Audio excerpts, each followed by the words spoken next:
todo lo que se haga en ámbito de Estado, todo es reversible. Todo es reversible. Los nombramientos, las personas que no se hacen de la ilusión de, ay, sí voy a ser fiscal anticorrupción por 5 años. No es cierto. No es posible. Con el establecimiento transeccional de acudir inclusive al Congreso de la Unión para que se autorice ese apartado, para poderlo decir. Bueno, en la Suprema Corte no. En la figura nacional no existe nada así. Y dicen los que saben de derecho, que nada debe de estar por encima de la Constitución. Claro. No existe figura en el Congreso, emanado en la Constitución, con todas las reformas que tiene, pero no existe.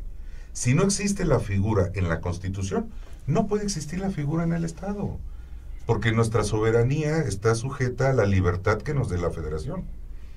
Si no somos enteramente soberanos. No, finalmente somos parte de un somos pacto autónomos, federal, no soberanos. Lo que pasa es de que hay una diferencia entre el Estado federado y la Confederación. Estados Unidos es una confederación. Allá por eso hay estados que sí... Interrupción de falla técnica, según dicen, aunque otros hablan de hackeo, porque bueno, pues tenemos aquí a un invitado muy especial que está hablándonos de cosas que no habíamos escuchado, con basamento jurídico serio, facultativo. Y hay que aprovecharte, mi querido Fidel. Sigue tu disertación, por favor. Muchas Está gracias. Muy interesante. Nos quedamos en la parte sustancial de la Constitución de Estados Unidos.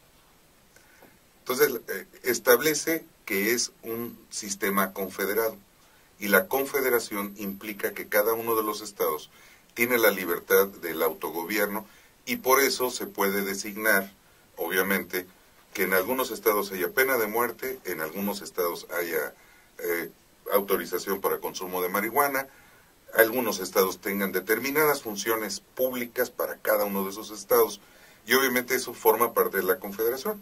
Nosotros en México vivimos una federación en la cual la Constitución es la más importante para nosotros como un documento base, pero nada de las constituciones de los estados soberanos puede ir en contra de lo que diga la Constitución.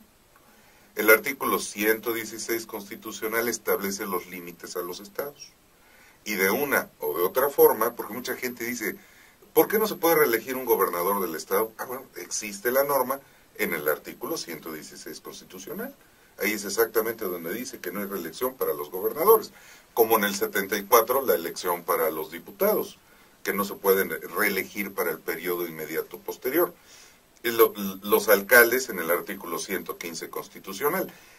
Es en donde existen las normas. Entonces, si no existe la norma de un fiscal anticorrupción por 5 años en la Constitución Federal, pues no puede existir en la Constitución del Estado, y mucho menos en una ley inferior en el grado. No quiere decir que sea una ley que no se tome en consideración, sino que su importancia, su rango político-jurídico en este caso, es menor porque es una ley secundaria o una ley orgánica. Se estarán preguntando, Fidel, acerca entonces del Sistema Nacional Anticorrupción, esta nueva ley que se acaba de aprobar en el Senado, y que los estados tienen que homologar en sus respectivas jurisdicciones. ¿Estamos de acuerdo? Si bien no se establece en la Constitución esta creación de los fiscales anticorrupción por 5 años, ¿dices? Sí, por 5 años, es lo que dice la de Veracruz. Si bien no se establece en la Constitución, de todos modos el Sistema Nacional Anticorrupción se deriva de la Constitución. Es decir, no es anticonstitucional y por lo tanto cobra vigencia como ley. Y en ese sistema anticorrupción sí se habla de los fiscales o de las fiscalías que se van a crear o se tienen que crear en los respectivos estados. Anticorrupción, porque ya hay Fiscalía General, ¿no? Un fiscal anticorrupción por cada estado. Y allí es donde se establecen bueno, en Veracruz es por 5 años, por 7, ¿no? Por 7 años, en otro habrá de 5, en otro habrá de 8. Luego entonces sí tiene rango constitucional. Sí, pero como bien lo dice don Alfredo, se acaba de aprobar la ley. Así es. Federal, apenas. Y de acuerdo a los transitorios de la Constitución, todavía no opera. Los tiempos jurídicos son diferentes a los tiempos políticos. No puede ir de avanzada a Veracruz y decir, no, nosotros vamos más adelante. Claro. No, espérame tantito. Primero es la reforma constitucional. Sí, primero es la reforma constitucional. Porque pasó a las dos cámaras. Sí, porque hubo una revisora. Es el Congreso completo. Después su inicio de vigencia. Y si estamos en el mismo proceso de lo que se refiere, por ejemplo, a los códigos penales federales con el nuevo sistema, también tardó 4 años, 5 años en entrar. Porque lo mismo están haciendo en Quintana Roo. Justamente lo mismo, ¿no? Y lo harán en Chihuahua también. Porque creo que son los que más problemas tienen. Y obviamente después de ver lo que le pasó a Granier, dice, no, hay que salir corriendo. O sea, hay que reformar esto. Si se queden a entregar el gobierno, ¿no? A ver quién lo entrega, ¿no? Esa es una sana recomendación. O sea, ya al final, en esta vida, después de 30 años de litigio, cuando llega un cliente y le cuenta a uno, fíjate que hice esto, defraudé a los pensionados. Vamos en la hipótesis. Una ficción al estilo Juan Rulfo. Fíjate que defraudé a los pensionados, tomé el dinero de ellos, no me pude robar el dinero del acuario de Veracruz, no lo pude tomar, lo intenté pero no pude, no hice la obra pública que prometí, es mentira lo que avanza y hacia adelante, mentira, no logramos nada. Que hubo recursos etiquetados en los presupuestos. Le debo 3. Fíjate que acabas de decir ahorita, ¿sí? Muy importante, ¿de qué? De la entrega de gobierno o algo así. Sí, la entrega de recepción. Esto de lo que habla Carlos, Fidel, me trae a la mente una pregunta, porque ya empieza a correr el rumor. Suponiendo, vamos a ponernos en la hipótesis, ficción, porque hay que, no creas también, el gobernador, pues trae un pleito casado, personal, político, con quien va a ser su sucesor.